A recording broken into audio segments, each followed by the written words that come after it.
130 what?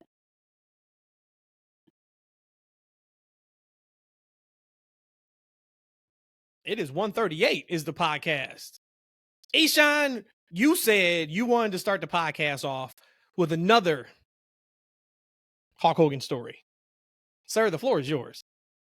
So you guys, have you guys started watching Taker's Pod yet? I've seen Nope, a couple I'm afraid episodes, not. but I'm not like, I don't watch weekly, or I don't even know how often he drops, but I watched a couple. It's very interesting seeing Taker or Mark Calloway in this setting because it's a far departure from the Dead Man. It's a far departure from the badass era. It's just the man, just talk about his life and what was going on with him all these years. It's very interesting because it's very laid back setting. It's very different you've seen anything because his host is over talking him, and I'm like, bro, can you shut up for a minute? I want to hear Taker talk right now, man. Okay. But it's very, very conversational.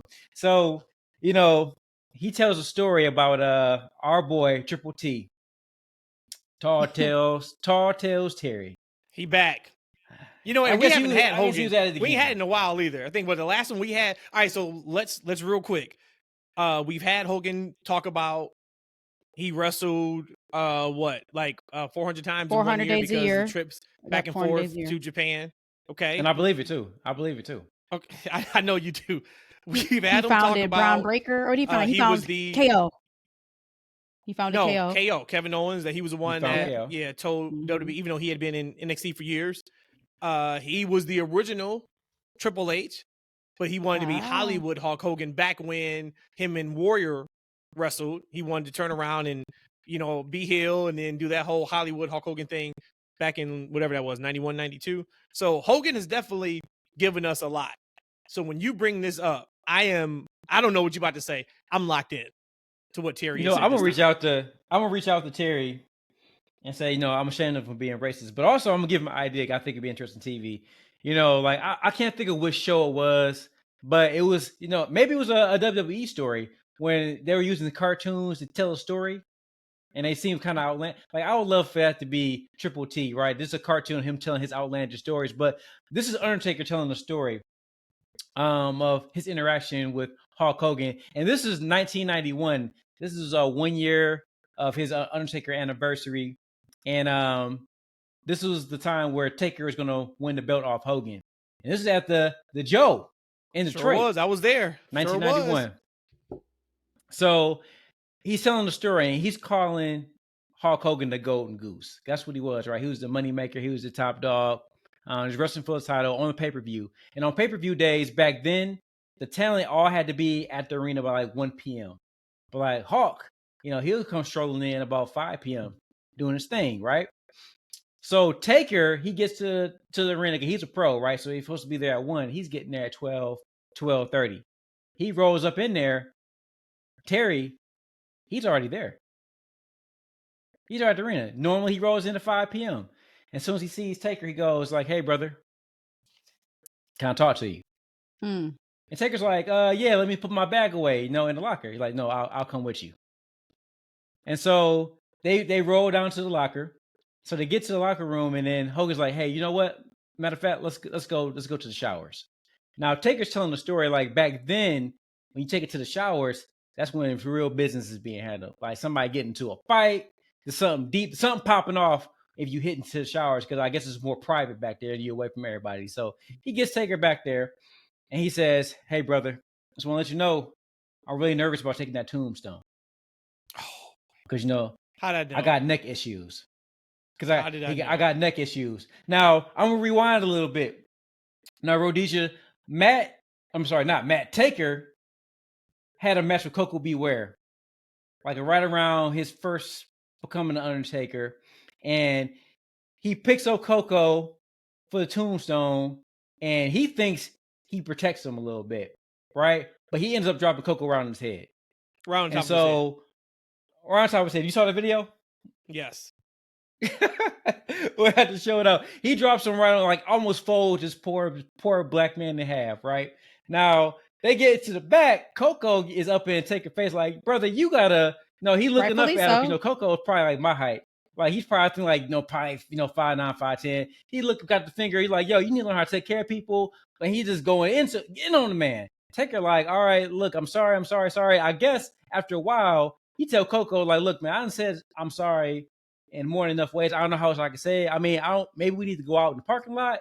We need to settle this. Coco like, no, man, you just need to be more careful, right? So fast forward, Hogan in the shower, he like, yo, Taker, I got a bad neck, man. You need to take care of me, brother. Taker like, no problem. I got you. So the match happens, right? Now the spot is a chair. Taker has to tombstone Hogan on this chair. Okay. So on the replay, right? This is years later. On the replay, you can see that Hogan's head comes nowhere near this chair. Like Hogan's head is like in his crotch when he comes down on his knees. They showed the replay that night. Now, granted, so I was in the building. I don't think they showed it. Oh, you saw that? Okay. Building. Yeah, because so Flair comes out, puts the chair under there. Taker's supposed to tombstone Hogan on the top of the chair. 1, 2, 3. Hogan gets screwed, et cetera, et cetera. It was, imagine the safest tombstone you have ever seen in your life and times that by like 3. That is how far Hogan's head was from that chair in the ring. Go ahead, E. So as soon as Taker's knees hit Matt, all of a sudden Hogan goes, "Oh brother, you got me." He goes, "Oh brother, you got me." Right? Taker's in shock, right? Cause he don't know. So he pins and he think like, "Oh snap, my career about to be over." Now this is a young Taker, right? He only 1 year in his run. He like, no, forget the championship. Like, I done hurt the golden goose, right? They get to the locker room. They helping him out. Now, when he get back there, right, he got to be the Undertaker. Now, hold on a second. Hold on, E, real quick. Now, Hogan's in the middle of the ring milking this. I'm talking he's in the ring for like 5+ minutes. They got the officials out there looking at him. I mean, he's milking this like he is paralyzed. Even though it is clear as day. His head was nowhere near the chair. Which is good for TV, which is great for TV, right? So he's following up. Now they're in the back. They're in the locker room. He's still on the ground. And they calling like the EMTs. Like, yo, help, man down, brother down. They calling up the X. So the EMTs come. The EMTs come, put up the X, right? EMTs come. They ask him, can you wiggle your fingers? And Hogan like, get my wife, get my kids on the phone, right? Now Taker he's trying, it's kayfabe, so he's not nowhere around this, right? But he looking, trying to see what's going on, and he thinking he done killed Hogan. And so Shane looking over at him like, no, and Shane's a young man this time. He's like maybe 18, something like that. And he look over at Taker, and he like, not like, and so like Taker like, no, I got him, right? So all these things are playing back in Undertaker's mind, probably the Coco Beware thing and everything else. So finally he gets to see the video, and he sees that Hogan's head was in his crotch and that his head never touched, right? So he pulls Hogan up, Hogan's aside at the next show. He like, Hawk, I saw the video and your head never touched. Hogan goes, well, you know what, brother? What happened was, while you had me up, while you were protecting me, you had me so tight, brother, that when you came down, you wrenched my neck. You wrenched it. And from there, Taker said he never talked to Hogan about the situation, the incident. He said he don't know if he's trying to bury him or what he was trying to do in that instance. But he said he knew all he needed to know about who Hulk Hogan was during that time.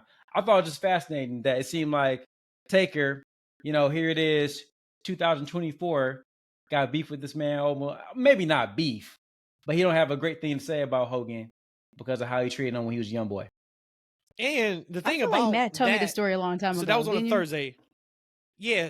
So that was on a Thursday because that's when, actually that's back in the day when Survivor Series used to be on Thanksgiving. So they immediately, the night of Survivor Series, they end the pay-per-view with Taker cutting his promo with the championship belt saying, today was the funeral, next is the burial. And of course, this was 92, I think you said, or 91. So I'm 10 years old. I don't even know what that means, right? So I get home. I think I asked either my dad or my mom, like, what's a burial? And they're like, it's where the body goes after you have, the funeral, et cetera, et cetera. So then they announced Tuesday night in Texas. which was 5 days later. You had to buy the pay-per-view. And the whole point of the pay-per-view was just to put the belt right back on Hogan. It was nuts. What? I'm guessing that was the original plan, but that's Hogan for you. You know what? Racist Hogan probably felt that. He probably felt like, okay, you see this Mark Calloway guy, this redhead, he big, probably had all the aura back then, even as a little skinny guy, but he probably was scared of him. He probably did try to bury him because, again, hey, you dropped cocoa on his head, you this young kid, instead of just trying to uplift him, Racist Hogan probably did do something and try to bury him. F him. And or think about it. And if, hey, he's a guy may come in and take my spot, brother. Yep. He's got all the momentum. Milk this. Yep. Cut him off by the knees. You know what? That's right, man. Because I kind of remember vaguely, but I felt like he dropped the belt back like really quick. 5 days later. Right? Well, like and he didn't really sniff quick. it. He didn't sniff it again. After that. You wrenched my neck, brother. Good old Terry. Well, thank you, E, for sharing another Terry. strong segment of Triple T. Hogan, your piece of crap. Episode 138, as I said when we first started. Y'all know what this is. That's Freaking Wrestling, TFW podcast. You guys already know this is the best kept secret in wrestling podcast. Tell a friend to tell a friend to tell a friend, tell a family member. 3 the hard way is what this is about. 3 the hard way. Thank you there, Mr. Knight. I am your host, Matt, joined by Eshaun and Rhodesia. Shout out to everybody who is watching us live right now on Twitter, listening to us on whatever platform you listen to us on, watching us on YouTube. Y'all know that the handles, I'm not even going to get to the handles because I got one question for you guys, and this is going to show me how we are going to pod today. I need both of y'all to give me an answer. Okay. Are we giving it up on this pod or not? And when I say are we giving it up, I'm asking, are we giving truthful, real analysis of the topics that may come up, or are we going to play the PC PG game and just act like everything in the world is perfect and we love everybody? You know, I love the John Cena era.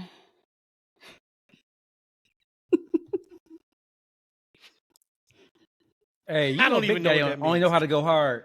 Big Daddy only go hard. He only go real. You said a PC PG era, so I said you know I love the John Cena era. So you are going to do your normal and not give any type of real thoughts and feelings, and everything is just kumbaya. But then as soon as we stop, but y'all not ready. Y'all not even ready for that. Y'all not even ready for that. All right, fine. Let's go. You know what? I'm gonna give it all the way up. I'm gonna give it all the way up. Thank you. Let's give it all the way up. Let's start with Becky Lynch. Okay. Let's start with Becky Lynch. Becky Lucky Bitch is, as I call her in the household, just because I'm dyslexic. Her contract is up this weekend. She has not re-signed. She is going home. Okay? It is a fact. She has not re-signed with the company. My perception of what I saw on Raw Monday night, and y'all tell me if y'all felt the same way. I saw somebody who looked like they did not want to be there, looked like the dog just died, and in my opinion, the match with her and Liv in that steel cage suffered because of it. Let's just stop and start right there. And then we can get into, of course, more about Becky's contract and all that kind of stuff. What did you guys think of her last night for the time being on WWE Raw? I did not fully watch that cage match, so I can't speak to what I felt or the vibe I got off of her. But when she talked to Lyra in the back few segments earlier in the show, it absolutely seemed like it was like her when you're about to leave and resign from your place of business and you start sending all your cool friends or your peeps, hey, this is all my information if you need, after I leave, you want to stay in contact with me, here you go. That's exactly what it felt like. But again, is she playing to this? But again, that's not part of her storyline. So I don't know why I would pick up on that if that wasn't the case. But I would absolutely say that it was like a farewell to Lyra almost.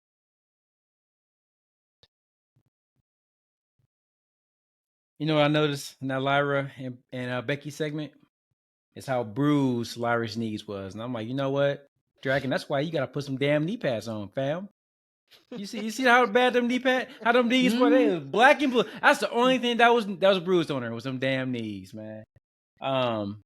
Look, if she come or she go, I don't care, man. I wasn't really looking for it. I don't care. I think that she's one of those wrestlers that can use a change of scenery or a break. Like, she's been going hard for a long time. I'm actually a fan of her. It's just that I don't know what else she can do right now. Right? Maybe she can go work on SmackDown. Maybe she has some different people to work on SmackDown, but she's just kind of stale and stagnant for me right now. And I know it's some big hoopla if she goes to AEW. I'm not feeling that either. We'll see. I hope there's something kind of creative renaissance for her, but I'm really indifferent either way. Yeah, it really struck me watching Raw, like, oh, she's got the potty face right now, which was surprising because you knew you didn't sign a contract, and maybe I'm reading into it. Maybe I'm tripping, but I didn't see that Saturday in Saudi at all, but I saw it on Raw, and like, you're not going to win cage match. I don't know if she was upset about the finish. I don't know what she may have been upset, but kind of the same way I felt like you could see it on Cody when he was going through a little bit of that mental anguish with The Rock. I saw the same thing with Becky. So her contract's up this weekend. I know she's scheduled, or she's advertised for a June 1st house show. Sure, she's not showing up to that. Wade Keller today announced or discussed contract's up. There is really no thought from WWE side that she's going to go to AEW. So they're not worried about that. But still, anything can happen when your contract's up. If I'm a betting person, I don't think she goes to AEW. And I actually don't think I want her in AEW.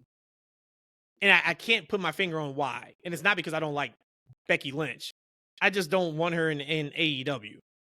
I think maybe because I feel like, Mercedes just signed, don't step on that signing, let Mercedes run that division and all eyes on her kind of thing. And then if Becky comes in, yeah, that's much more star power.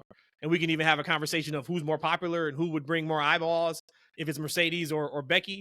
But I like Becky in WWE.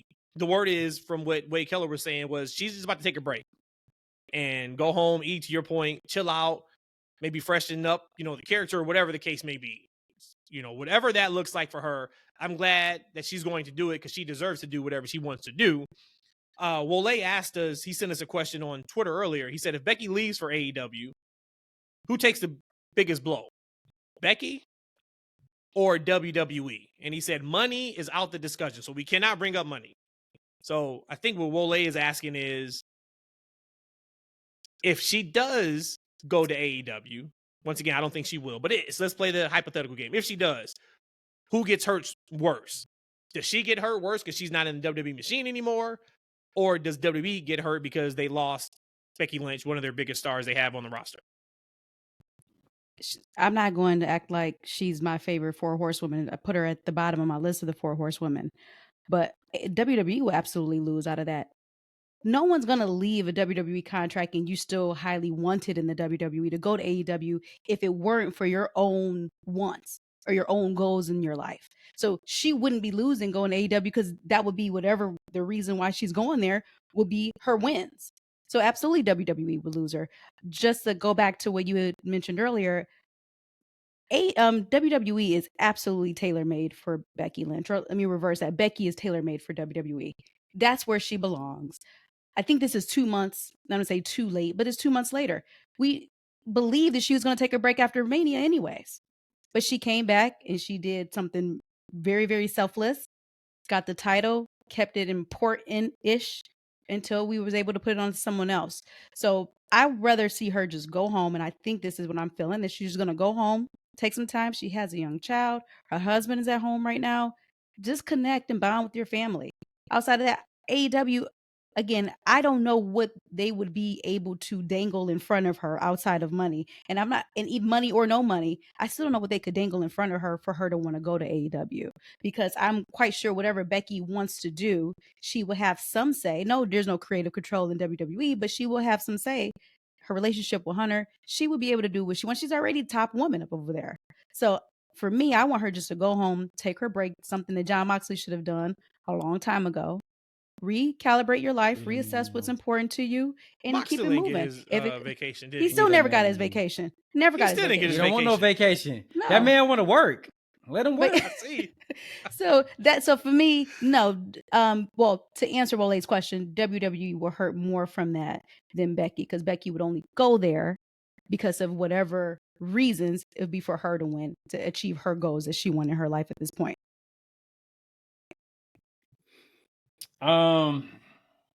Because Matt asked, we're gonna give it up real. I always give it up real, man. Cause Big Daddy only know how to go balls deep, real deep. So I'm gonna go as raw as I can go. I got 2 boys, so I know how to do it. Listen, the machine gonna keep being the machine. That's it. Ain't nobody bigger than that machine over there. If Becky were to stop wrestling tomorrow, that machine would keep going. That women's division would keep going. Cause they got some.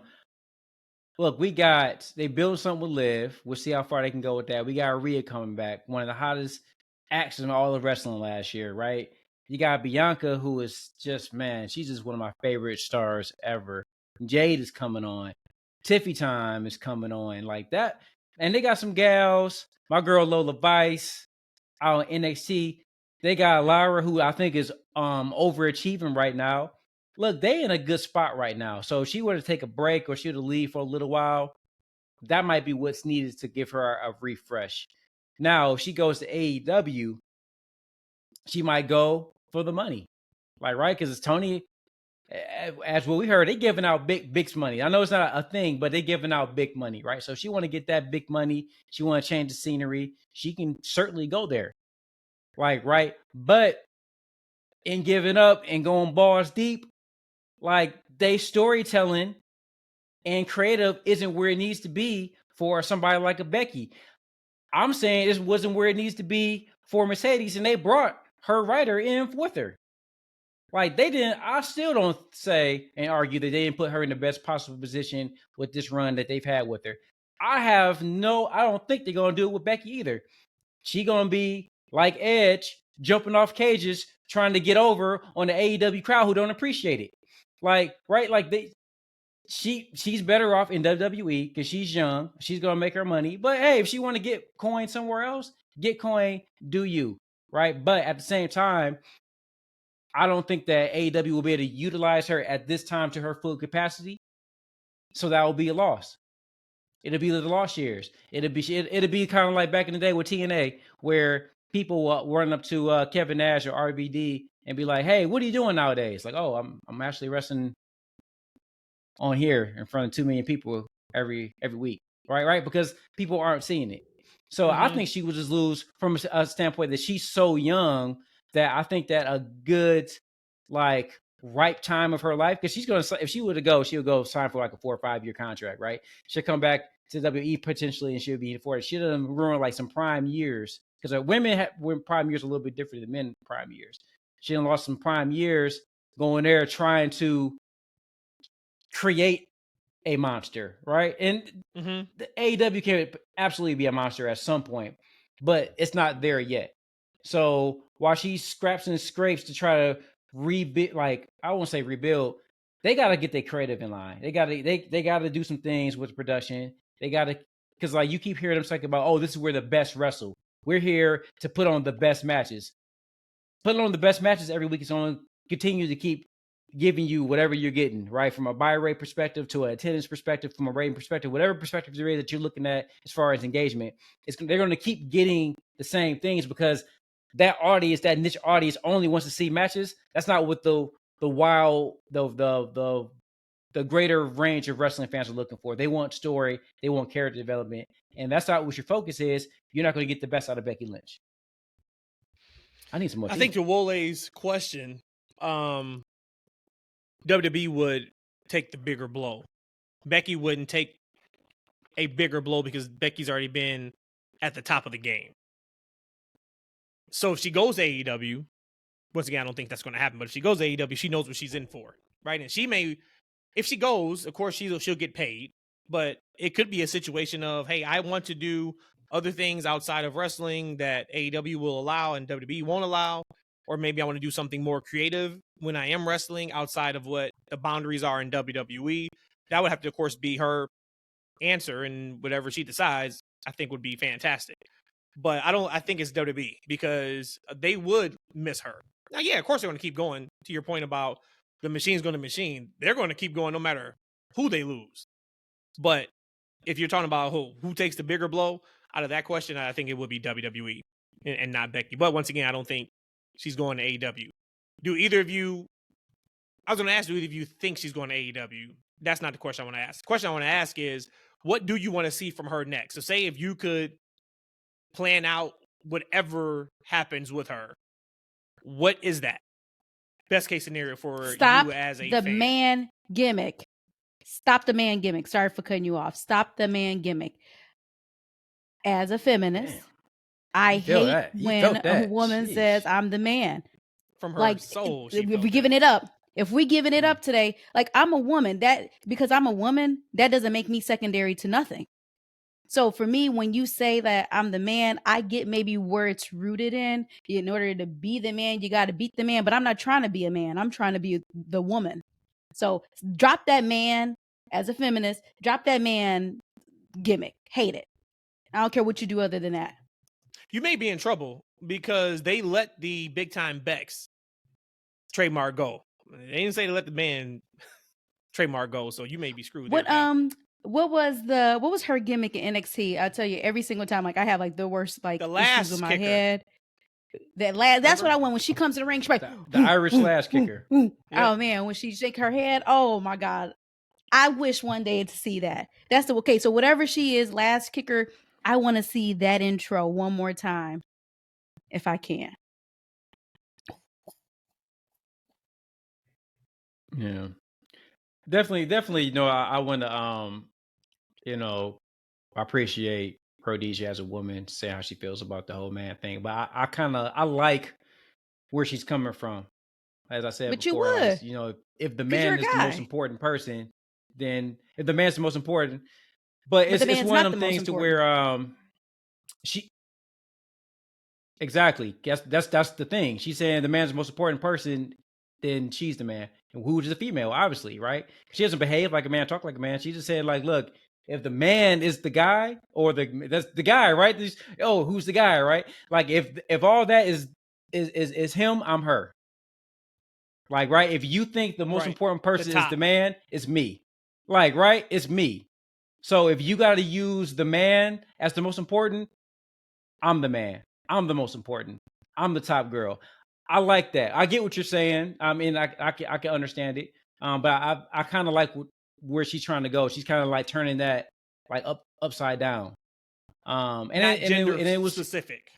Yeah, like just the meaning of what that is supposed to be, right? And the thing is, part of a male chauvinist world, that's what especially a large segment say the man is the most important person is the man. Like, right, is an actual man. Like, right. But she said, all right, if the most important person is the man, it's me, a female Becky Lynch.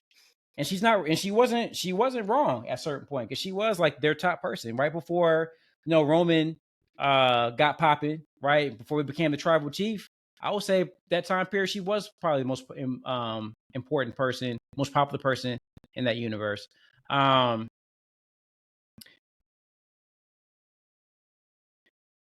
The one thing I hate listening to Becky say is I hate what she says right now. The man's come around to whatever. The man's come around a lot. Like, every time she says that, I cringe a little bit. I hate that. She can just drop that. I'm good. Now, what if she said, that's good. When a woman comes around town, then you can be like, yeah, there we go, the woman. Well, she can't come back as the woman. So let's not do that. That would be cringy, as you would say. That's cringy. I just don't like the whole thing. Like, none of that. Like, the man's come around to Jacksonville. Like, right? Drop that. Come up with a new saying, right? Like, I also don't like Cody's. So what do you guys want to talk about? Y'all got to come up with something. Y'all got to come up with something a little bit more than that. Other than that, like, I think Becky just needs a change of scenery. I don't know if it's AEW. I don't think they use it properly. I think the draft, just moving her to SmackDown, where she has some other people she kind of interact with, would be a better deal for her. Take some time off. Shoot, I'll let her take another 4 or 5 months off. Like, let her get Roman's contract, where she only pops up maybe every 4 or 5 times a year. That's a thing to think about, right? That may be next for her. She's a mom now, so part-time deal, and of course not like Roman. We have to see her more than Roman, but yeah, come on now, where she is on that. Well, not like Roman. Roman, y'all wanted Roman, that man, that part-timer, that seasonal employee. Y'all want him to break Terry's record, like, right? Give that to Becky too, because I don't think she is. All respect to Becky, she's not good enough to be that special attraction 4 times a year. She's not. Roman can get away with that because he's set up, especially in this storyline. It's set up for that. Unless you put her in some type of storyline where it's okay for her to be gone, I don't think you get the same thing. But I do think we talk about deserve. I do think she deserves a part-time deal, and maybe that is, very select house shows. Yeah. But for me, I would think just give her some time off. And then I don't care what she comes back as, but just have it be fresh. That's all I would want from her. So to your point, if it's 4 or 5 months, maybe she's gone until Survivor Series. I mean, that's a long time. Maybe she's gone to SummerSlam, but whatever it is, I think she just needs a little bit of a fresh coat of paint because she's done everything. And that's, once again, it's not a knock on her. It's just, if you look at her resume, to your point, E, of who she's worked, even you move her to SmackDown and she's doing the exact same thing. We know they like to keep real life couples together unless Seth comes back and he goes to SmackDown. Just because we know what that looks like. They're not going to be on separate brands. That's an issue there too. They do like to keep couples together, but on their schedule, is it really needed? Like, because let's say they give her a reduced schedule. They give Seth a reduced schedule. And that's one thing I kind of advocate, especially for people who kind of put in their time. Kind of like, at work, right? Like, if you've worked a certain amount of years, you get a little more favor in certain things, right? Some more PTO? Schedule could be that. Yeah. So, like, let's say, those two guys. Black people in their PTO. Guy and gal, they only, oh yeah, I'm putting mine in too as we speak right now. Like, don't let them not approve the PTO either. Oh, we just quitting in. We just taking it anyway. I ain't gonna lie to y'all. I never even thought they would have declined my PTO, man. I don't know what I would do. That'd be another conversation. I'm like, I ain't think what they can decline it. What? But no, like, what if they both had like reduced scheduling, even if they're on opposite brands, they'll be home together majority of the week, right? Because they're only working maybe twice a week. It could work. Especially nothing like what it used to be, them wrestling 300 days a year. I mean, those days, thank God those are over. You can add some more 400 quality. 400 days a year. Yeah, let Terry tell it. Yeah, I mean, Hogan's working 400. But add some years of quality years onto these wrestlers' lives. Give them. Again, I'm happy since COVID. Again, there's some silver lining things with COVID and the pandemic. And again, that's just one of them. You don't have to work as many days than you used to. But I would like to see Becky. I don't know if she's done it before. If she did, it was early in. I think we have a delay. But point is, for Becky, I want to see her acting. I want to see how that would play out. Like if there was like a woman Marine or something like that, I could absolutely see her doing like those straight to home videos back in the day they used to have. It's not home videos anymore, but it's all streaming. But I would like to see it. I just want to see what kind of range she would have. She came up out of NXT, so you would imagine that there is some, and she works in the machine. You would imagine there is some range there. I like to see her maybe acting. Just see how it is. I think every top WWE star has range because you wouldn't be at the top if you couldn't. So sure. I was going to say, just whatever she decides, hey, shout out to her. But I am excited to see what's next. I didn't think we would get to this point where she didn't sign by the time her contract was up. I do think that's interesting. And top that with how she looked on Raw Monday. We'll see. We will see. I'm excited. Y'all want to talk at all about Liv slipping Dom the tongue at the end of Raw, or you just want to skip past that and get back to if y'all gonna really give it up or not? Where y'all want to go? I didn't see the kiss. I thought they said it was no opening of the mouths. But I guess you're Yeah, I saw saying it. Liv slipped the tongue. Yeah. Dom act like he ain't like it, but then he started liking all the damn tweets about Liv on Twitter after that. So you can't fool me, Mr. Dominic Mysterio. But I think we do need to have a conversation about how this man has been put in the storyline with Rhea Ripley and Liv Morgan. Now, granted, he's never really touched Rhea Ripley at all. So I'm sure Buddy Matthews don't play that. But this man is out here just locked in with two of the better looking women. Getting all the hot chicks. Kind of like Tyler Bates, right? Oh, man, Bates. I told you, he can retire now. You put that man's jersey in the rafters. He is running through that PC, boy. Like, yeah, but that should have been on TV. They said they just ran out of time, which I still don't know how that kind of happens. But yeah, so I am excited. I'm glad they're doing that. But what I do want to ask you guys, this is the next part. Hey, side note. Hey, that never would that never would happen if Kevin Dunn was there. Tony, hire that man. Or it never would happen if you just do an overrun every week like AEW gets. They do overruns every single week. So I'm sitting there watching Raw, and the first segment ends, and I'm sitting there through the commercial break, just looking at the TV with a blank stare, trying to figure out if Damian Priest is a good promo or not. Whew, I knew you was about to touch this. I don't know. Like, I like his delivery. I like, you can tell those are his words. Because remember back in the day, everybody had the same cadence and used the same words. But when he is cutting a promo, it feels awkward. And I don't know if it's a good awkward or if it's a bad awkward. But he's the only one that has these type of awkward promos. Think about the promo with him and Jay. Awkward. Jay never had an awkward promo with anybody else, really.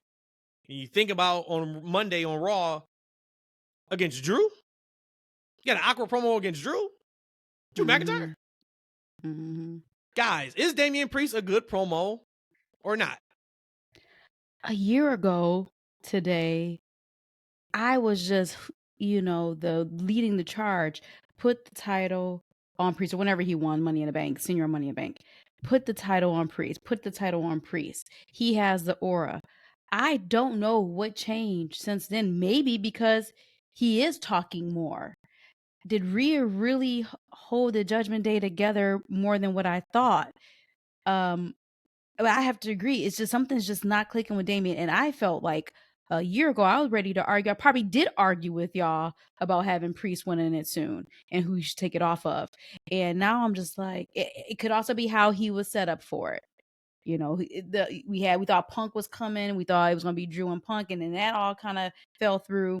And now it's just like, okay, here you go. Take the belt. Just hold it until we know it's a temporary thing. Well, I think it feels like it's a temporary thing. And maybe that's just how we feel about our wrestling IQ. Like, well, we know this is not going to be last. All due respect, Rhodesia.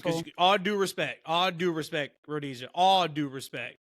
You said, hey, I'm going to give it up. All due respect. What you talking about ain't got nothing to do with if he's a good or a bad promo. I don't care about his title run. I don't know what happened. I don't know what happened. I don't think so. I just said it. I said I don't think that he's a good promo right now. I don't. Where I loved him before. And I think it's because now Did you love him or did you love his promos? Probably him. And it goes back to like with Carmelo when he was at NXT. Toward the last of his days, we were like, Carmelo needed a mouthpiece. Like when he had to control it, when he was the center of that conversation, it felt off. Now that we know he's up in the main card, that's completely different. But the same kind of feeling I had with Carmelo, he needed somebody to talk for him, or he's the person to be the color in the conversation and not the actual play-by-play.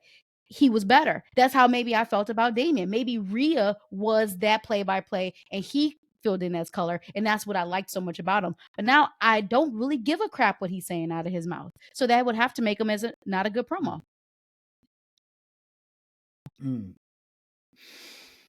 I don't think he's a bad promo. I don't think he's a good promo. I think he's there. part of the whole thing with him right now with the title range is that he's kind of playing like this tweener character. I'm about to turn type character. So he's not really leaning towards being heelish, right? But he's not heroic either. So he's cutting these kind of like in the middle type promos, right? I'm not a bad guy, but I'm not a good guy. I'm the guy. I don't know. Whatever he's trying Who to said do. that? Like, I think Who that's said the that? difference. Was that Roman? Was Somebody- it who said that? Razor? I Who thought it was said that? Razor. I don't know. No, I it was don't know. somebody. Oh no, that came was up. Roman. That was the big dog Roman. Man. Yes, that was Shit. big Is that the big dog dog? Roman. That was big dog Roman. I know somebody said. I couldn't think of who it was. Yep. I remember that now. Yep. But maybe that's the problem right now is that he's stuck in mud. Because like, you know, what you mentioned about Carmelo Rhodesia, I told you, hey, give him some time, let him do his turn. Is because, you know, he was in this thing to where, oh shucks, Trick, you know, we like we're doing things differently right now, Trick. We can't do that anymore, Trick. Like he was just stuck in this mud to where he wasn't a heel, but he wasn't a baby either. And I think that's where you're finding out with Damian. I just think even when Damian was leaning into being a heelish, I don't think he was one of those let me carry a segment on the mic type guy. Like that's just for me. I never thought that he's good in a soundbite. He might be good in a group. He might be good in a led interview, right? Like let's say like, you know, Renee Paquette. Like she's really good at leading somebody, you know, during the interview, right? Get the most out of the interview and usually it's a pretty good one.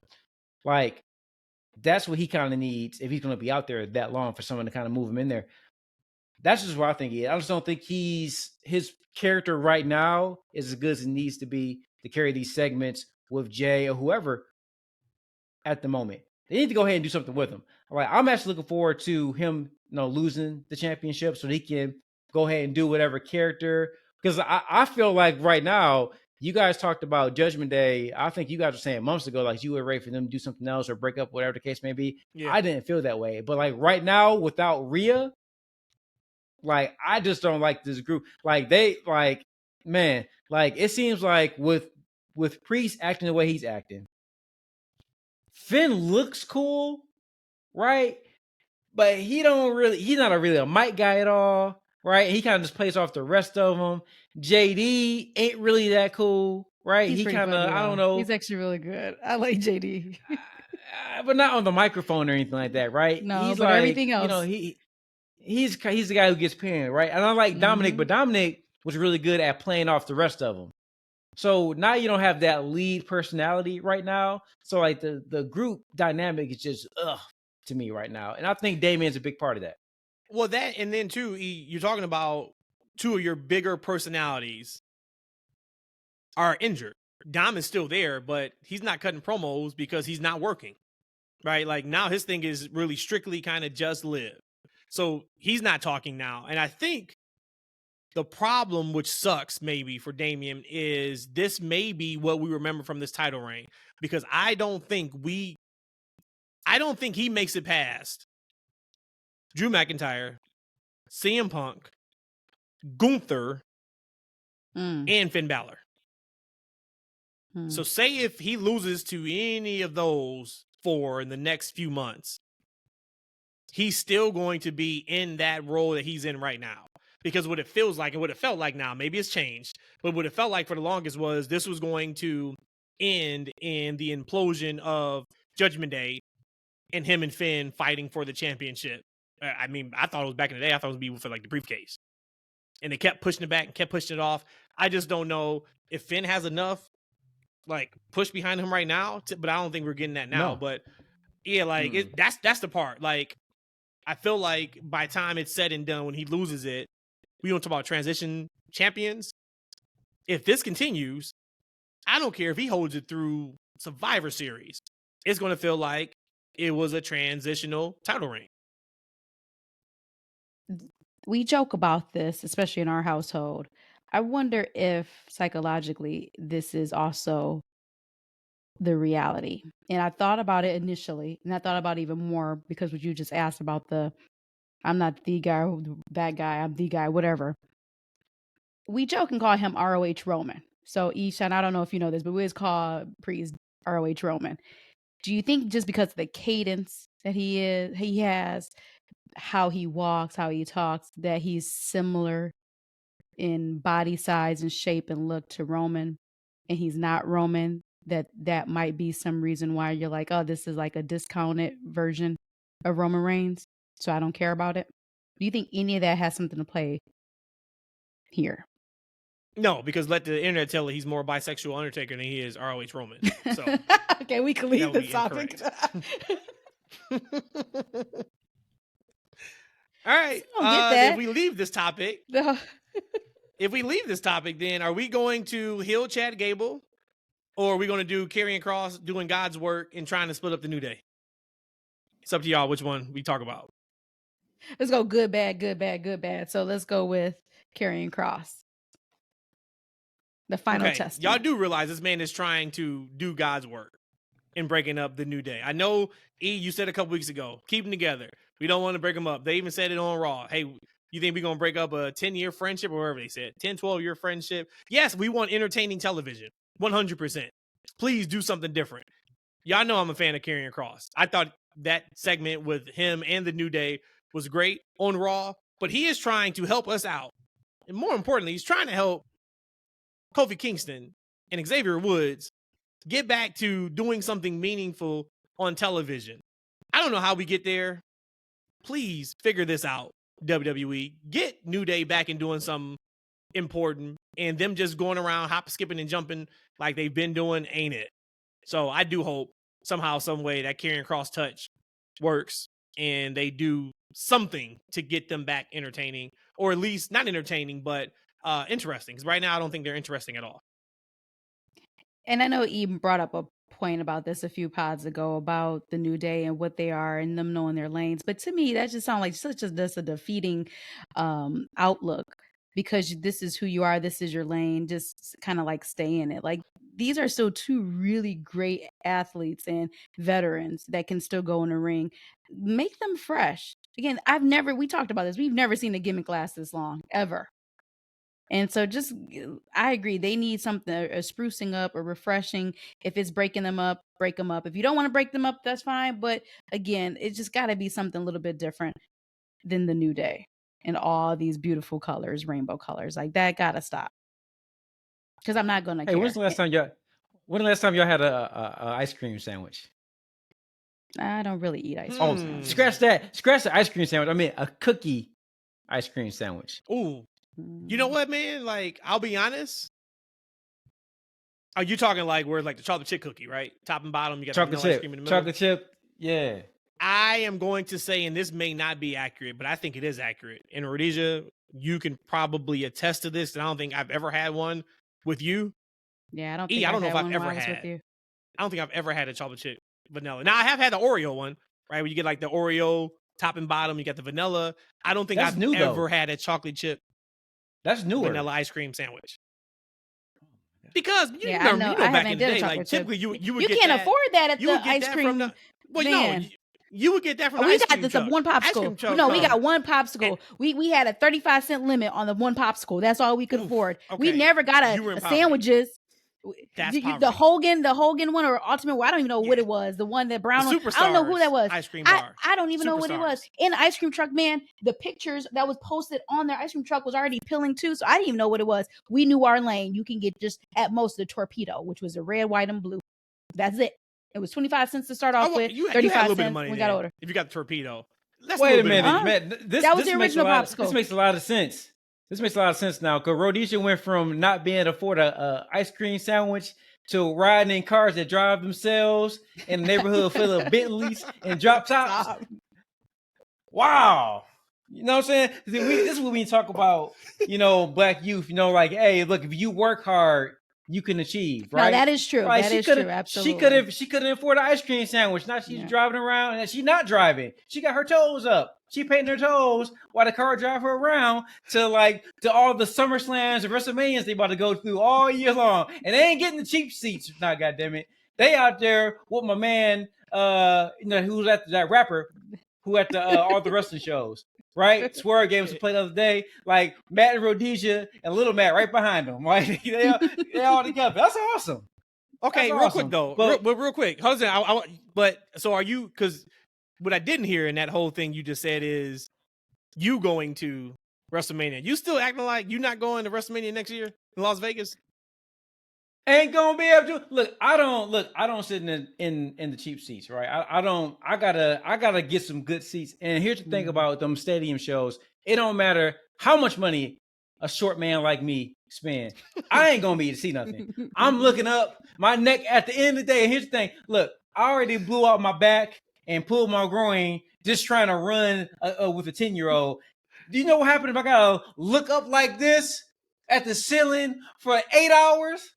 Like my neck is gonna snap. I ain't never gonna be right. I gotta take care of these boys. I ain't gonna ruin my neck trying to look at this screen while I done paid $2,000 for the seat and I still can't see nothing. Yep. But you still got to be in Not gonna Vegas be. next year, though. So even if you don't go to Mania, you still have to be there. You still have to be there. You know how it is when that city takes over Mania. The Mania takes over the city. That it's something that is just electrifying. You just feel it in your bones and your soul. You have to experience it.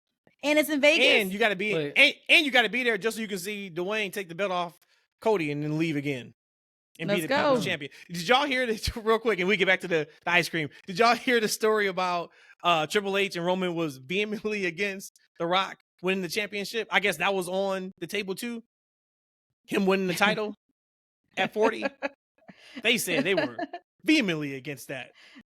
So they had to make up this People's Champion. Roman was like, look, Roman was like, man, hurry up and get this belt off me before Dwayne gets some crazy ideas. Cody, you next, man. Here.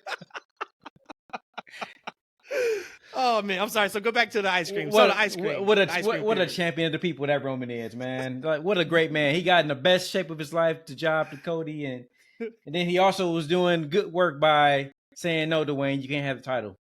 But no, I'll make my say. I can't believe y'all kind of ruined it because you guys didn't have the right childhood experiences. Damn it! You know, we should have been childhood friends. Like every kid should have had an ice cream. Oh, you would have gave me an ice cream sandwich. You would have came over with some cash. Like here you go, ice cream truck man. Hey, look, we wasn't going to Mania back then, but I never knew this, but I guess I was considered a rich kid because I had all that stuff back in the day. I just didn't go to WrestleMania. Like I was watching some movie where I think if you had like the Nintendo and the glove, you were considered rich. I had all that stuff. I thought that's Nintendo and a glove. Oh, if you had the glove, you were 100% rich. What glove was this? If you had the glove, it was only like 4 games, but you saw it. Yeah, we watched the movie. It was on Max with that's the one. 32-bit. Is that that's what I didn't realize. I'm like, oh, 8-bit Christmas. 8-bit Christmas. No, that was 8-bit. If you had the glove. You were on. I had a gun. Level. If you had that, I had a gun. We had one gun. We had Gyromite. The Gyromite was pretty fun.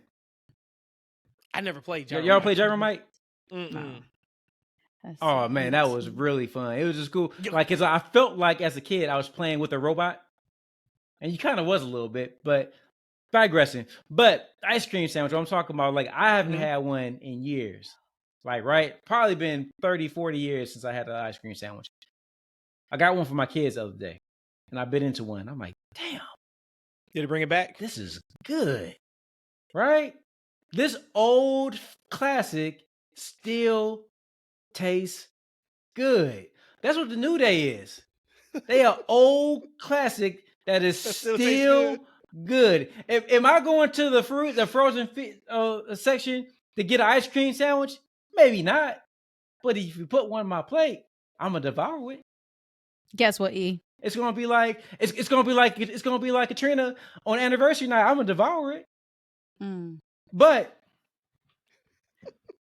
But just all they gotta do is put the big E back in the group. Just imagine the fun, right? The lighthearted laughter, the energy, the three of them reunited on screen will have. That's what we need. We don't need some kind of bad feud with Kofi and Xavier, one of them pretending like they a bad guy. That's not who these men are. These dudes is darn near in their late. I think Kofi is 40. I think X is in his late 30s. These dudes ain't trying to be superhero villains no more. Let these men elate the crowd. Be positive black men on TV. Bring Big E back. Let's get that New Day love and happiness going. Love and happiness. Hey, E. 2 things. 1, I'm lactose intolerant. And 2, I'm pulling up these pictures. I'm pulling up these pictures of this glove. This is some next level stuff. So yeah, if you had this as a child, you absolutely was rich. I've never seen anything like this in my life. So while E's talking about devouring his wife and you telling everybody how you got the boo-boos when you eat ice cream or drink milk, I am on Twitter.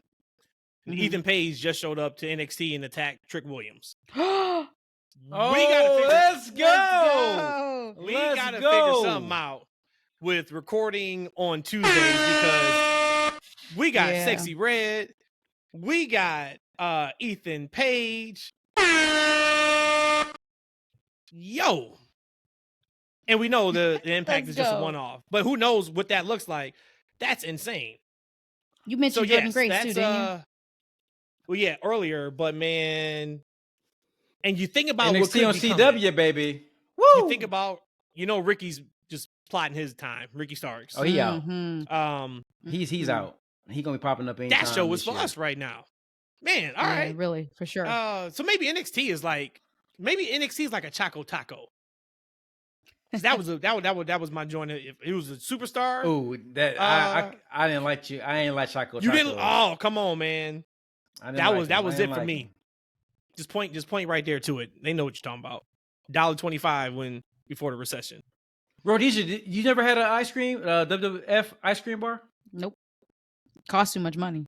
We didn't even think to ask our parents to buy it for us. Dude, she just told you she was only getting popsicles. That's what it just dawned on me. She never had that. She don't know what that. And I think it was Hogan on it. Like I said, the paint was peeling off of the ice cream truck, so I can't really fully. I just remember it was brown or tan. And that's all I remember. Yeah, that's all I remember. Like you never knew what superstar you were getting though. It was different superstars. Okay. So okay. Yeah, you never know who you were getting. Sometimes I would win a Mr. Perfect one. That was my favorite wrestler at the time.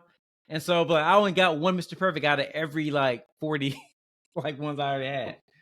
Oh, listen to this. What I remember getting Macho Man, and then it's funny, and then because of course back then you're super young, so you don't rock with no bad guys, right? So then you get a bad guy. I remember getting Sergeant Slaughter, except for me, Mr. Perfect, right? Yeah, you still act like you excited about it, but you like, man, where's Hogan? Where's Macho Man? Where's Ultimate Warrior? And then it got to a point where you never mind. Anyway. So that was a good walk down memory lane. So yeah, I did get Happy Meals though when I was younger. I would say that. You would have had to have. If you couldn't get a Happy Meal, you would have grown up to be like a serial killer. Because you would have had so much trauma and hate in your heart. And we know you're not like that. It was $1.99. I would get the Happy Meal. It makes sense because sometimes y'all listen. Sometimes when we gotta do this thing, Matt and Rhodesia hit me up like, "Hey, we gotta move a quarantine out. We're going on vacation." I'm like, "Y'all just was on vacation last month. How many damn vacations y'all taking?" Right? Hey, man, you taking the same amount of PTO? You talking about taking PTO? You going too? Oh, listen, but my PTO is me staying home and wiggling my toes. That's what my vacation. I'm like, man, now it makes sense because I'm like, damn, how many vacations they gonna go on? It's rags to riches. Up a lost time. She making up a lost time. No ice cream bars. Yeah. Now we dropping 10 I did not have Barbies either. I didn't have Barbies. Did not have Barbies. You had the dollar store. But I had some really cool imaginary Barbies, though, right? Not really. I think I had 2 of them, and I think they were Christmas gifts. So I had some really cool imaginary friends. Oh hell! All right, let's move my on. My girl came up.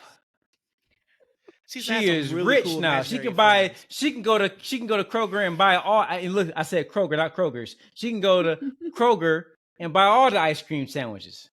I won't eat one of them, I guess, but I'm gonna get you some pills though. We're gonna do this. When next time I see you, I'm gonna find Vegas. Ice cream when we're sandwiches. In Vegas, I'll eat ice cream. No, actually I can't. Okay. There you Last time Ben and Jerry. I tap out.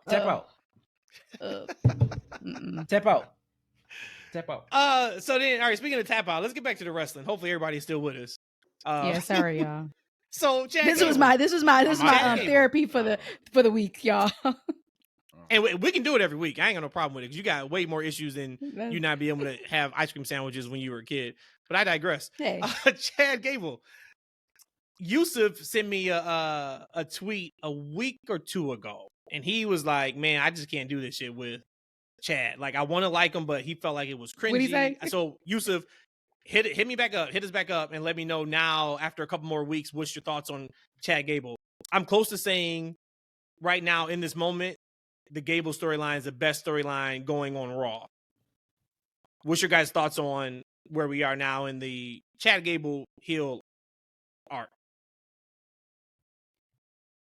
Yes, okay. I would say that I'm there with it. I think that is probably the longest storytelling that we have too, where we see it like every week.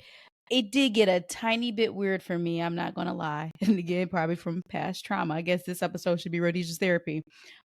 When he was about to whoop Otis, I was just like, we can't do that. And I'm not gonna lie, at that point, I probably got triggered, and I was like, yeah, this is. We can whoop Otis. Like we should be doing. We can whoop Otis. We can't whoop Maxine. That's what I was hoping he was going to do. I thought he would say, you stand up there with him too. But then I was like, well, that's TV for it. I know it's TV PG. Maybe we wait till Netflix happens, but that's what I was hoping for. Okay, your mind went a whole different place.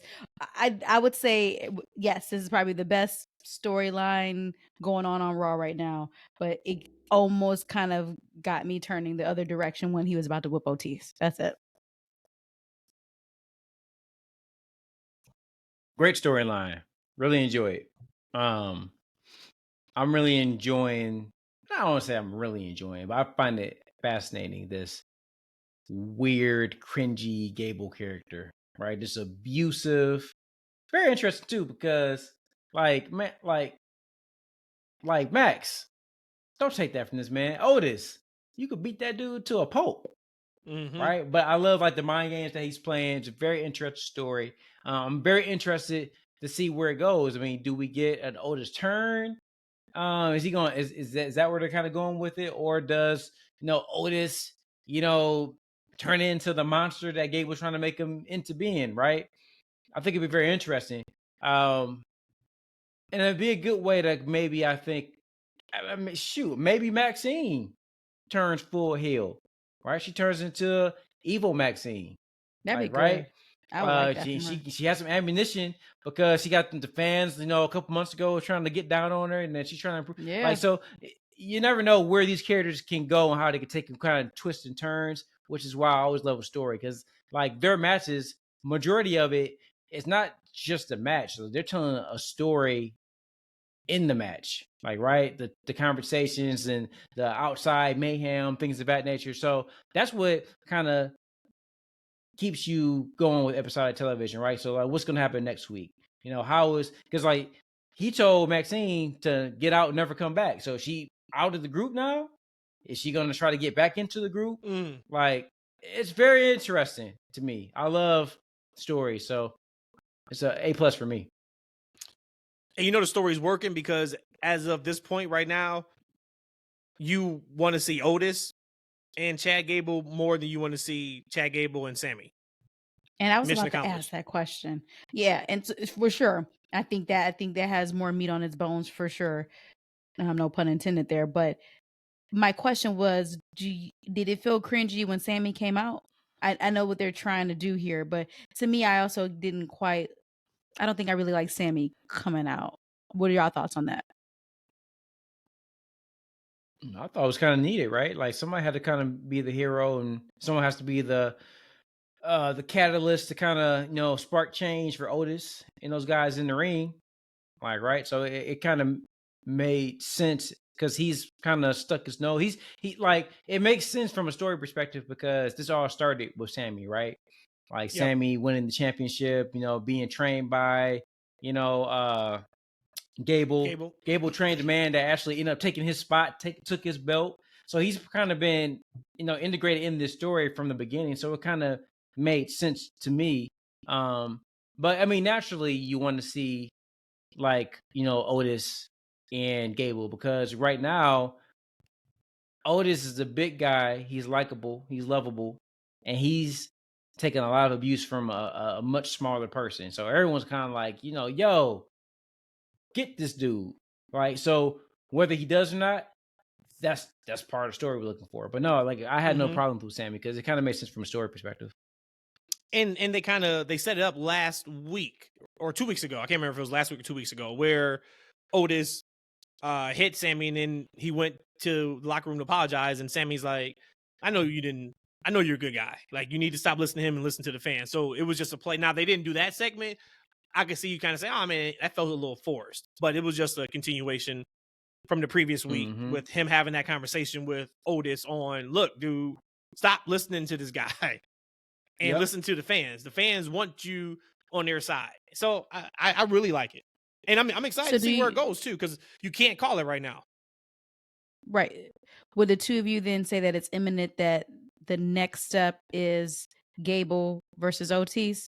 Or do you want to see Otis turn bad some more, like legit turn bad, and kind of go on an Alpha Academy reign like that?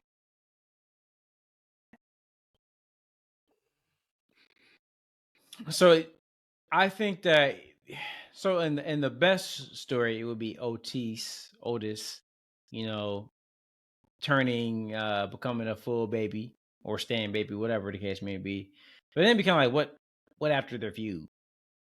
Like for me. Like right, can Otis stand on his own, right, and not fall out of the rotation? Right? Does he have enough? Because he's not a promo guy. Like, right, he's about character, and he's always kind of played off somebody, right? So if he doesn't have like a Gable or some kind of manager type to kind of tether him, I don't know what he does. Gable will just go on to the next feud, but definitely Otis continue to be like the bodyguard or the heavy for Gable as he ascends up the ranks of being a super heel. He has more longevity. So from a longevity standpoint, I kind of see Otis being instead of being the lovable baby face to being that dominant like heel type character. But I think from a story perspective, for the feel good moment, I think just for that moment that you like to have, I think Otis beating up on Chad Gable would be the most rewarding, I would say. And that's how the storyline is working. I was banging the drum for months about Gable winning that title off of Gunther, the IC title, getting that title. And now I am all about Otis getting his revenge on Gable and then them having that feud. So it's great storytelling. But I don't want Otis to turn on Gable until the max time. So maybe we get Gable versus Sami 1-on-1 for the title, and then that's when he turns on Chad Gable. Like, that's when I don't want it on a random Raw where there's nothing at stake. I want it to where you can maximize that turn and that pop. Give it to me. Put it right in my veins, and I'll be all for it. Let me see. I think the only other thing I have from Raw was Bron Breakker. I like what they're doing.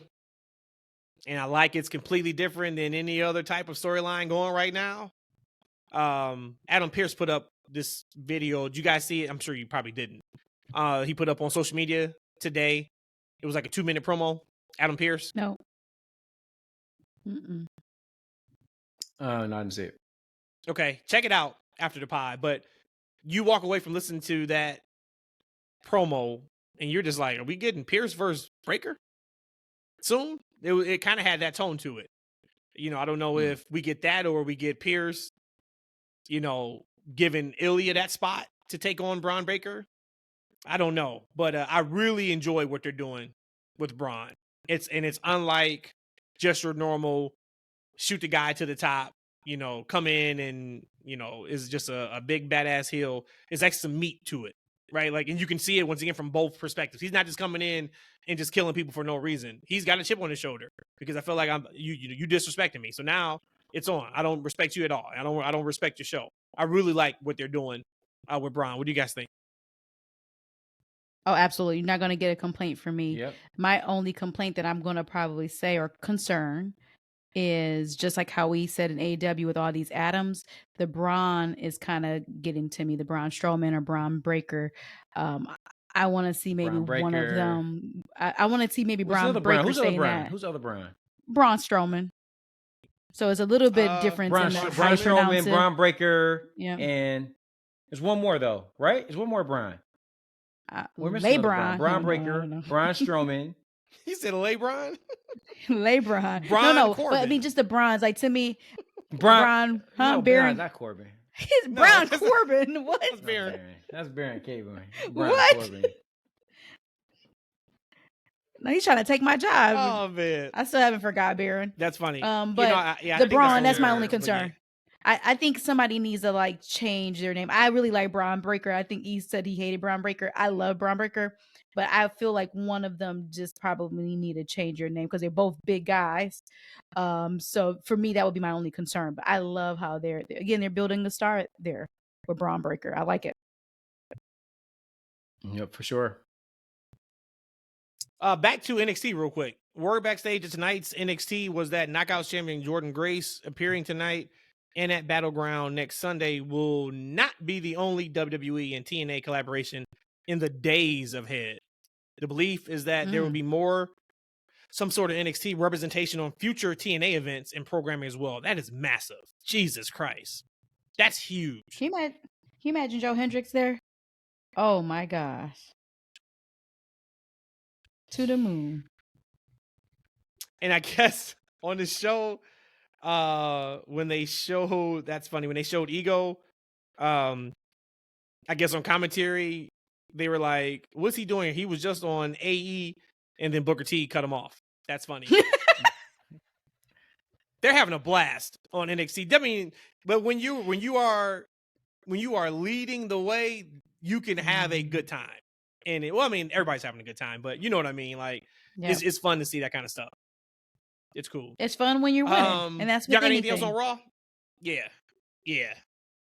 I do. We're giving it up because on the next episode, I'm going back to my PC. Oh, Rhodesia. here we go.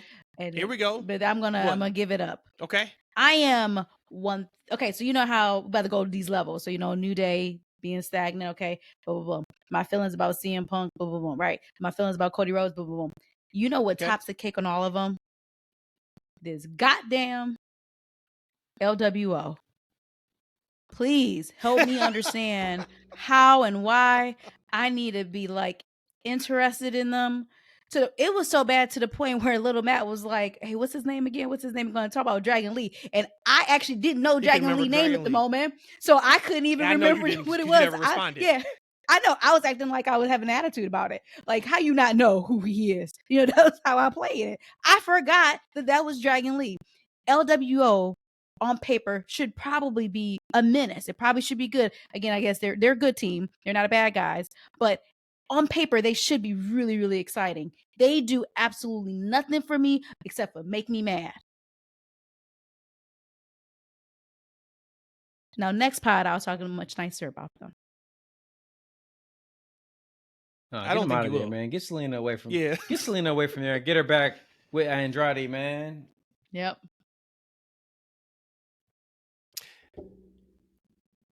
There are some hits. I'm noticing a little bit of hit and miss with the Triple H era. Some of these things are really, really hitting, and then some of these things kind of are not. And factions outside of the top couple is one. And then even like Andrade, like I saw they ran a video package for him, I think on SmackDown. Mm-hmm. And like he's already old news, it feels like. And he hasn't done anything yet since coming back at the Rumble. Yeah. I saw Tegan Knox. She is going to be allegedly heading down to NXT, which I tweeted earlier. I think that is maybe do or die for her now. She's done nothing to garner interest for herself. She's not over. And part of that is her creative. They don't have anything for her, it feels like. So I'm glad they said NXT officials wants her there. So that's fantastic, which means they have something in mind for her, which is great. Mm-hmm. So I still think she's talented, but it's kind of interesting. Some of the things you see, you're just kind of like, want her working with the young talent. Yeah. That's all. And that's okay. Speaking of young talent, you see Natty's contract is about to come up. And I guess she is not like 100% committed to signing with WWE. That'd be interesting as she was hell. You know what? Like, yeah, big time. We talked about all the people who was life legacy acts and all that. Yeah, I never would have thought for $1 million that this would even be a conversation that we're talking about with her husband too as a producer. No, absolutely not. Hey, you know what, guys? Like I had it on my notes for probably about a month now.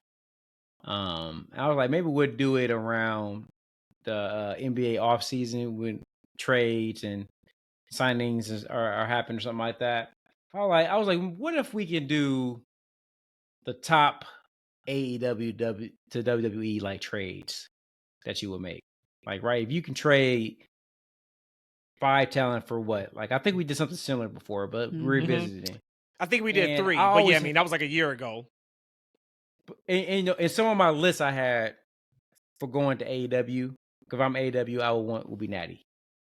Mm-hmm. I said one thing to the one thing you know, and this wasn't any disrespect to Natty because like we're all fans of Natty, but like the way she's been positioned for years on WTV is that, you know, when she's there to put somebody over, like, right, and it doesn't really kind of matter the feud or the story. You know, the ultimate outcome is she's going to lose, even when she goes down in NXT.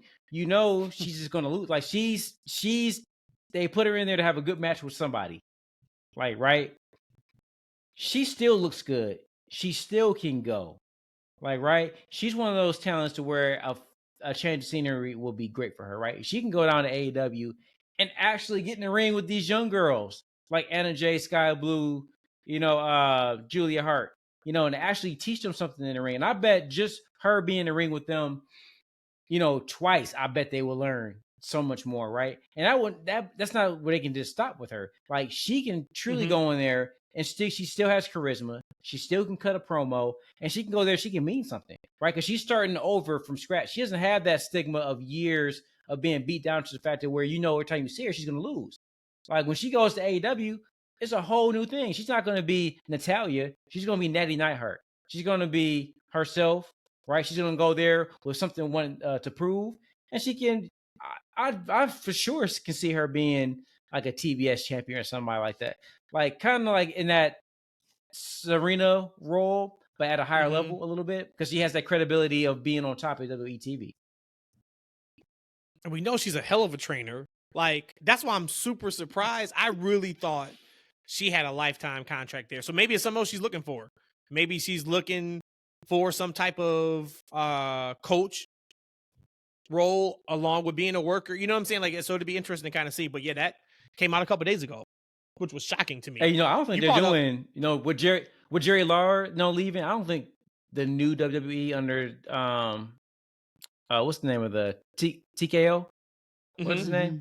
TKO, yeah. I don't think they're doing lifetime contracts, right? I don't think, like with Jerry Lawler being gone, I think under Vince, like, he probably would have been there forever, right? I don't think that the new company just gives people contracts that they're not gonna, you know, use them to their maximum potential. Yeah, you know, and I get it. You still get the Legends deal, right? So you can still put that on whenever you're doing your signings and conventions, the video game licensing and action figures. You get all that still, but yeah, as a performer contract, I get that. You had brought up AEW in terms of what maybe Natty could do. I did want to highlight and shout out Mercedes in AEW because she already made history after we potted yesterday. Doing more research, of course, now being online and everything. That was the longest women's match in AEW history at 17 minutes. Wow. So, wow. And I think that was by design for sure. So clap that up because the match was great and Willow deserved now, you know, until somebody goes 18 minutes or 19 minutes. But they're going to be, you know, that's going to be known as, at the time, the longest women's match in AEW history. So I'm happy to see that. Something else I wanted to follow up on. Brandon asked us on the last pod about Ospreay and Swerve. And remember, he asked, like, hey, now that Ospreay has won that title, do we still see a world where it could be Swerve and Ospreay at All In? And my immediate answer was no, because I don't see Ospreay losing the title he just won. Well, if I would have watched the scrum before the podcast, he answered it. And his answer basically was, I'm here to hold the door open at the same time, holding everybody off. Basically saying that I'm not here just for one title. I'm here to win everything. So, because they asked him like, hey, Tony announced earlier that there's going to be the Owen Cup, and whoever wins the Owen Cup gets the title shot at All In. And he's like, well, me winning this title has nothing to do with me not going after the world title. Put me down for whatever you want to put me down for. I'm here to win everything. So that is the way we can get Swerve and Ospreay, is by him going through this tournament, winning the tournament, and then still getting him and Swerve. So there's his way. There's his path. He does not have to lose his title to get to Swerve. I love Ospreay so much. I know how I feel about him. I have triple champ, quadruple champ. Get all. You know what he should do? He should win all the belts and consolidate them, and say, you know what? We don't need all these belts. That would be kind of fire if he did that to like 3 of the belts, because we don't need them. And you know how I feel about him and his sweatpants. He did it. He stepped his game up. He came in with his hoodie on. I was like, "Yep, that's my boy right there."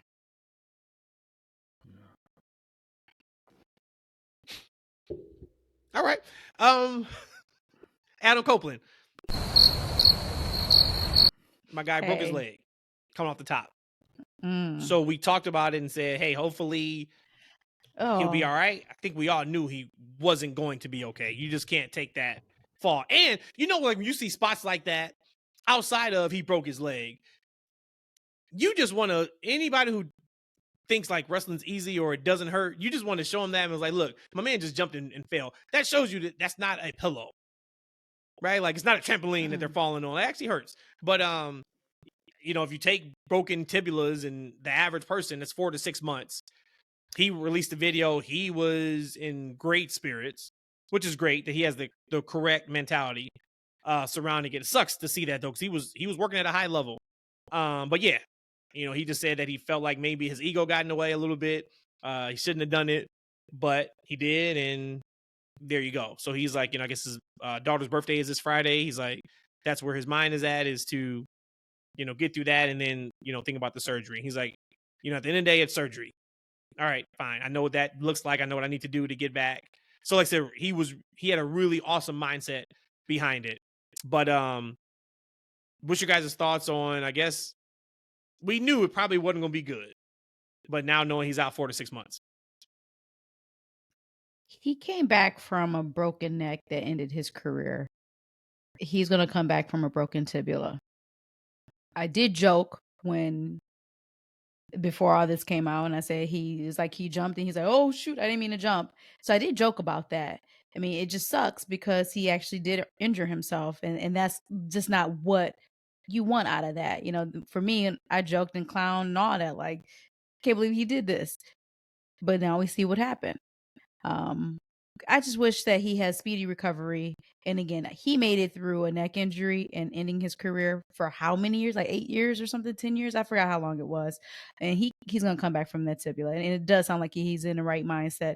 He has his wife, who's also was a former wrestler. So just some of those woes that you get, that you hear the athletes feel, especially wrestlers, when they're at home recovering from an injury, about how sometimes it can get pretty dark because some of the people that you thought were your friends, they're not around. Hopefully he'll have a lot of support. And then again, he got his daughter's birthday coming up this week, and this is a great way of just, again, reassessing what's important to you in life. So yeah, speedy recovery for him. It sucks because he was doing some of the best work. This was actually probably the best I've ever liked of Adam Copeland Edge, like ever. Yeah, you know, I hope his recovery goes well. Cause you know, like when you start getting old like us, like me and Edge, man, it don't heal like it used to, man. It takes a little bit of time. And also, I just hope that, you know, when he comes back, you know, he, you know, doesn't take for granted this second run that he's on. You know, he came back from a career-ending injury, right? And you know, he's still young enough and he looks good, but he has like young children, like, right? I want him to be able to play and interact with his kids at a high level, right? That's the most important thing, is his health. So, you know, I was wishing him, you know, good health, you know, for the rest of the year. I'm sure when he comes out, it'll be big. With him being out, I'm just wondering what they're going to do with the TNT Championship. Are we going to get an inaugural? What do they do when the champion goes? You would think a tournament. You would think a tournament, Yeah, right? But they just announced the Owen Cup tournament. But they do the thing to where they kind of put that asterisk next to the champion, right? They call it interim. the interim. Interim. Yeah, they're going to do an interim TNT champion. 4 to 6 months. Like they better right? not. That's a long ass time. 4 to 6 months. A long time. Nah. Yeah. Mm-hmm. Yeah, you gotta figure that out. And yeah, it sucks. But like I said, when I saw he took it good, I was like, cool. Because it would have sucked if he would have, been crying and talking. You know what I mean? But like he's just like, look, I know what I did. I know what I need to do. It's all good. So that's cool. Looks like it's not changing anything. And word came out, he now owns the Brood name too. So there you go. Last thing on Edge. God forbid that this is the last that we see him as a wrestler. Because again, who knows how this journey is going to look of him healing. The one thing that no one can say is that his second run at this game we call wrestling was not incredible. Again, he came to AEW and we thought he was the Holy Grail, that he was the second coming of Jesus to revamp AEW. And we were really awakened that wasn't what he wanted. Well, I did think that, and he had the potential to do that. But again, he showed that's not what he wanted. He wanted to go there. He wanted to have matches. He wanted to have fun. He wanted to work with his brother Christian. But the one thing you would not be able to say is that he did not take full advantage of this second chance of wrestling. So bravo to if that is the last time we saw him. Bravo to him. This ain't one of them runs where you're like, hey, that run tarnished your legacy. This ain't. They highlighted it. You can talk all that. And he's gonna be back. I don't like. He's absolutely gonna be back. What I would like to do? I'm just thinking off the top of my head just right now. When he comes back, I know he left as a baby, but I love him to come back as a heel, and him and Christian, like going on a tear, like right. I would love to see that. Yes. And even if it wasn't as a heel, whatever you need to. I ain't gonna say whatever you need to do, but because now you're talking once again 4 to 6 months. When he comes back, be at Christian's side, right? Maybe by that time, Christian's a face. So, who knows what the story was going to be for them to finally get tagging together. But if it wasn't going to be this year, let's go ahead and accelerate that. Because now you got the perfect opportunity. Because that pop, when he comes back, if he comes back with Christian, that's a big deal. Mm-hmm. Super big deal. Full transparency, it is 8 minutes and 8 seconds left in the fourth quarter of Minnesota-Dallas, and the score is 83-83. I'm good to wrap if you guys are, so we can watch the end of this game. Let's go, yeah. And I had no other notes. All my notes we talked about. E, you got anything else to finish us off with? No, I promised the missus that I was gonna have to devour again tonight. So, oh boy, listen to this guy. I love this. I respect it. Let's finish our 8 minutes. Let's finish our 8 minutes over here. Let's finish it over here. I was saying, I'm here for all that. You ain't gotta say nothing but a word. We can easily turn this into just that's freaking and keep it moving. I can do that, but we can DVR the rest of this still game. PG, pal. Come on. Look at you. You ready to give it up, but you ain't about that life. Look at this fool putting on his bib. He really is about to go get some dessert on. So we gonna go ahead and end this thing expeditiously. We'll see y'all next week. Peace.